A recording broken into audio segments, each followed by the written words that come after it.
Nagsimula ang hayagang pagkataranta sa Crimea matapos tuluyang mailagay ng sandatahang lakas ng Ukraina sa ilalim ng putok ang buong rutang panlupa ng supply sa pagitan ng sinakop na Crimea at ng mainland ng Ukraina. Halos 4 na oras kaming pumila, mga 500 metro na lang sana bago sa gasolinahan. Pero naubusan na kami ng gasolina. Ano pa silbi ng Crimea kung di ka rin makalabas? Aalis na ako. Sana hindi pa sabugi ng tulay bago ako umalis. Lubos na sinara ang daan panlupa. Nagkakaubusan na talaga ng gasolina sa amin. Sitwasyon ng gasolina sa Crimea. Sa tingin ko, grabe na talaga ang mga nagbebenta doon, nakakainis na. Magkakasama, sobra na talaga, sobrang-sobra na. Alam ng lahat ang nangyayari sa Crimea. Malungkot at hindi maganda ang kalagayan. May tanong lang talaga ako. Paano sa ganitong sitwasyon, kapag may nangyayaring sakuna o problema sa mga tao, may ilan na biglang lumalabas ang matinding pagkanegosyante nila? Sa mismo tulay sa Temryuk, nagbebenta sila ng gasolina na nagkakaalaga ng 300 hanggang 350 rublo kada litro. Gusto ko lang itanong, sira ba kayo? Ano pang ginagawa nyo? Pinakakakitaan nyo ang hirap ng iba. Nauubos ng asin, asukal, ilang bigas at harina sa mga tindahan sa Crimea.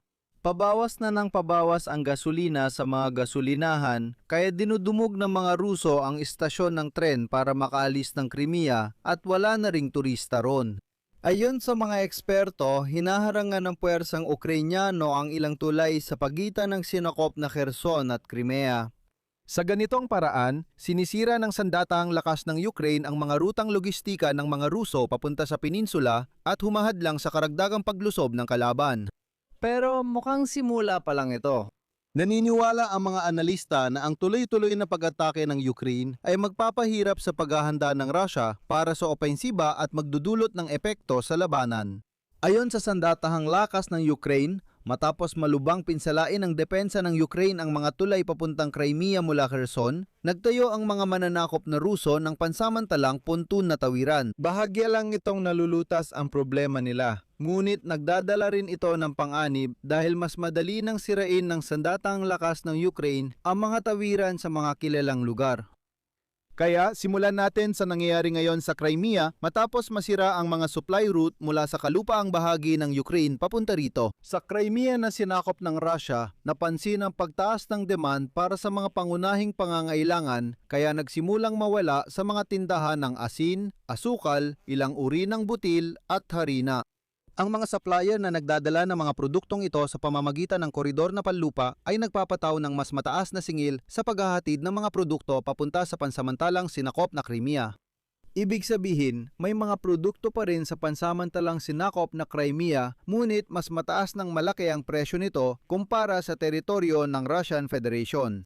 Tumaas din ang presyo ng gasolina doon, kaya pinipilit ng Moscow ang mga Russian na nagbebenta sa Crimea na ibaba ang presyo na parang kahit walang gasolina, dapat mukhang makatuwiran ng presyo. Kaugnay ito, muli, ng buong sitwasyon na may malaking panganib sa supply, ibig sabihin nauunawaan nila na ang tinatawag na koridor na panlupa mula sa timog ng Ukraine papuntang Crimea ay ngayon ay nasa ilalim ng ganap na nasa ilalim ng saklaw ng putok ng sandatahang lakas ng Ukraine. Tandaan din na hinaharang ngayon ng Ukraine ang ilang tulay sa pagitan ng sinakop na Kherson Oblast at Crimea. Sa ganitong paraan, sinisira ng sandatahang lakas ng Ukraine ang mga rutang logistikal ng mga Ruso papunta sa peninsula at humadlang sa karagdagang paglusob ng mga mananakop. Isinusulat ito ng mga analista mula sa Institute for the Study of War habang sinusuri ang epekto ng pag-atake ng Ukraine. Magbibigay ako ng kaunting detalye tungkol dito. Particular, ipinaalala ng mga analista na sinabi ni Vladimir Saldo, pinuno ng mga puwersang okupasyon sa Kherson Oblast noong Hunyo 11 na inatake ng mga puwersang Ukrainian ang ilang tulay na nag-uugnay sa sinakop na Kherson Oblast at Crimea. At particular, ang pag-atake ay tumama sa tulay sa ibabaw ng North Crimean Canal malapit sa sinakop na Preobrazhenka at Mirnoye, sa tulay ng kalsada ng Perekop-Armyansk at sa tulay ng kalsada sa Stavky. Ang mga tulay na ito ay dumadaan sa ibabaw ng North Crimean Canal at sa kahabaan ng M17 highway mula Armyansk hanggang Oleshki. Ibig sabihin, totoo, lubos ng sira ang lohistika sa pagitan ng mainland Ukraine at Crimea. Bukod dito, ayon sa institusyon, noong Hunyo 11, hindi lang tinamaan ng sandatahang lakas ng Ukraine ang lohistika, kundi nasira rin ang humigit kumulang 50 sasakyang militar ng Russia na may gasolina at bala. At dito, interesante na ngayon, ang mga Ruso ay parang lantad na ika nga. Magbibigay ako ng CP mula sa Instituto ng Pag-aaral ng Digmaan. Ayon sa commander ng sandatahang lakas ng Ukraine, inilipat ng mga tropang Ruso ang kanilang logistika sa rutang Armenian. Matapos ang mga pag-atake ng Ukraine noong ika-7 hanggang ika-9 ng Hunyo na sumira sa tulay ng Chengar, isinara ng mga okupadong autoridad ang trapiko rito. Ayon sa kanya, napilitang mag-supply ang mga tropang Ruso sa direksyon ng Gulyapol gamit ang mga ruta mula Crimea, hindi mula sa sinakop na Donetsk na riyon. Pinapapalakas ng mga tropang Ukrainian ang kanilang kampanya ng mga pag-atake sa katamtamang layo laban sa mga rutang logistika ng Russia sa sinakop na timog. Hinaadlangan ng Ukraine ang ligtas na paggamit ng Russia ng mga rutang supply papuntang sinakop na Crimea. Ang tuloy-tuloy na pag-atake ng Ukraine ay may epekto sa labanan at maaring magpahirap sa paghahanda ng Russia para sa opensiba. Ang mahalaga, kritikal na tinamaan ng depensa ng Ukraine ang Chonhar Bridge at winasak ito hanggang pundasyon. Ibig sabihin, halos imposibleng maibalik ito sa dati. Winasak dimila ang tawiran papuntang Azerbaijan, tuluyang pinutol ang lohistikang panlupa ng Russian Federation sa rutang tinatawag ng mga Ruso na Novorossiya.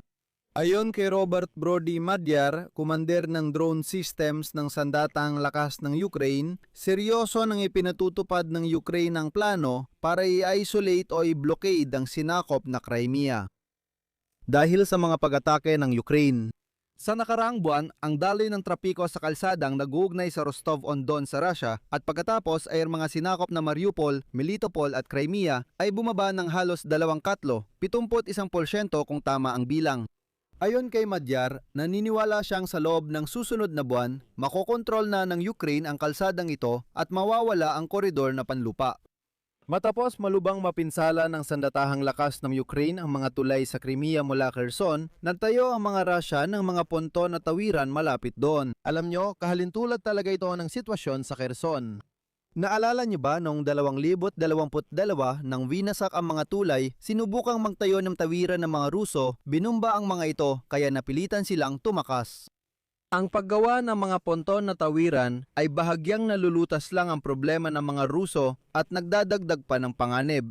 Ang ponton na tulay ay nagpapabagal ng galaw, kaya mas madaling maatake at wasakin ng Ukraine ang mga konboy militar.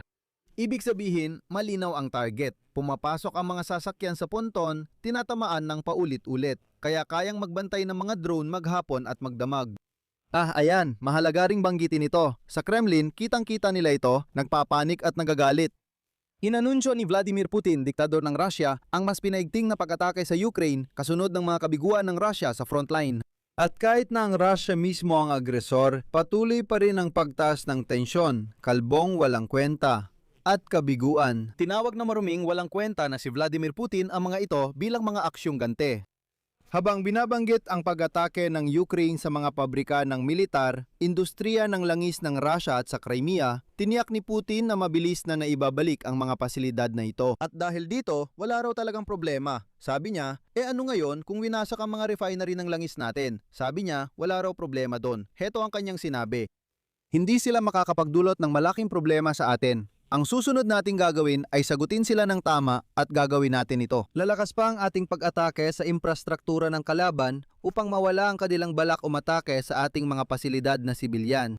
Hindi nila magagawang paghiwa-hiwalay ng ating lipunan at hindi rin nila tayo mapipinsala sa larangan ng ekonomiya. At ito ang kawili-wiling pahayag ni Putin. Kapag sinabi niyang hindi magtatagumpay ang layunin ng pagkakawatak-watak ng lipunan, ibig sabihin nagsimula na ito at nakita niya mismo. Nakita niya na itong mga tila mababangis na Ruso, bigla nilang napansin na teka, ganito palang nangyayari sa digmaan. Lumalabas na, pati tayo ay inabot na ng digmaan. Lumilitaw na ang Ukraine na paulit-ulit ng dinimilitarize ni Putin na mga 500 beses ay lalo pang lumalakas at tumitibay. May mga bagong uri ng armas na lumalabas, mga bagong kakayahan para tamaan ang buong Russia.